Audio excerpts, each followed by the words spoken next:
আমি সকাল থেকে বারংবার উচ্চারণ করার চেষ্টা করেছি যে আজ আমরা কোনো অভিযোগ করতে চাই না, আমরা আনন্দ করতে চাই, উদযাপন করতে চাই। প্রিয় সাংবাদিকবৃন্দ, ইতিমধ্যেই রোকেয়া হল সম্পর্কে একটা ঘোরতর অভিযোগ আমাদের কাছে এসেছে এবং আমি রোকেয়া হলের ভিতরে চিফ রিটার্নিং অফিসার কর্মকর্তার অনুমতি নিয়ে প্রবেশ করেছি এবং সেই ঘটনার সত্যতা আমি পেয়েছি। একজন শিক্ষার্থী, তাকে যখন ব্যালট দেওয়া হয়েছে, সে যখন ব্যালট নিয়ে গিয়েছে ভোট কেন্দ্রে, বুথে প্রবেশ করেছে, তারপর গিয়ে দেখতে পেল সাদিক কায়েম এবং ফরহাদের ব্যালটে আগে থেকেই ক্রস চিহ্ন দেওয়া আছে। তো সুতরাং যেটা বর্তমান নতুন বাংলাদেশের রাজনৈতিক পরিপ্রেক্ষিতে যেটা অশনি সংকেত, আমি দ্রুত ভোট কেন্দ্রে প্রবেশ করেছি, ম্যাডামদের সাথে কথা বলেছি, তারাও বলেছে এটা কিভাবে হয়েছে তারা জানেন না। তো সব কিছু মিলিয়ে ঘটনার সত্যতা আছে।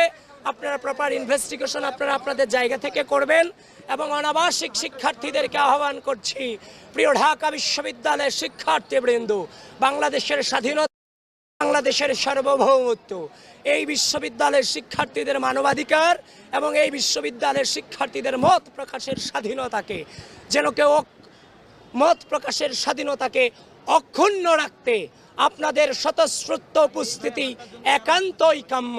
প্রিয় অনাবাসিক শিক্ষার্থীবৃন্দ, যে অবস্থায় আছেন, আপনারা ঢাকা বিশ্ববিদ্যালয়ের কেন্দ্রগুলোতে চলে আসেন, ভোটাধিকার প্রয়োগ করেন। এদেশের মানবাধিকার, বাক স্বাধীনতা এবং বাংলাদেশের স্বাধীনতা, সার্বভৌমত্বের চেতনাকে অক্ষুণ্ণ রাখবার জন্যে আপনাদের ভোটাধিকার প্রয়োগ একান্তই গুরুত্বপূর্ণ। আবারও বলছি, অনাবাসিক শিক্ষার্থীবৃন্দ, আপনারা ভোট প্রয়োগ করতে দ্রুত চলে আসুন। যারা কি অভিযোগ করেছে আমি আপনাদের সামনে বলছি, আপনারা সাংবাদিকবৃন্দ, আপনাদেরকে আমি আহ্বান করছি, আপনারা গঠনতন্ত্র পড়ুন। গঠনতন্ত্রতে বলে দেয়া আছে পুলিং এজেন্ট এবং প্রার্থীরা ভোট কেন্দ্রে প্রবেশ করতে পারবে। এটা স্পষ্টভাবে লেখা আছে হচ্ছে যে আপনার গঠনতন্ত্রে। ইতিমধ্যেই কিন্তু এটা ফেসবুকে প্রচারও হয়েছে, সেই গঠনতন্ত্রের ছবি, 2025 সালের গঠনতন্ত্রের ছবি। অনিয়মের অনেক অভিযোগ আমরা করতে পারতাম সকাল থেকে, যেমন আমাদেরকে প্রপারলি পরিচয় কার্ড আমাদেরকে দেওয়া হয়নি। হল বুথগুলোতে দু একটা বুথ আমি প্রবেশ করতে পেরেছি, বাদবাকি সবগুলোতে আমাদেরকে এতিমের মতো কেন্দ্রের সামনে দাঁড় করায় রাখা হয়েছে। একজন ভিপি হিসেবে ভিতরে কি হচ্ছে তার তো তদারকি করার দায়িত্ব আমার আছে, সেটা তো আমাদের দায়িত্বের মধ্যে পড়ে, স্বচ্ছতার নিশ্চিতকরণের ক্ষেত্রে।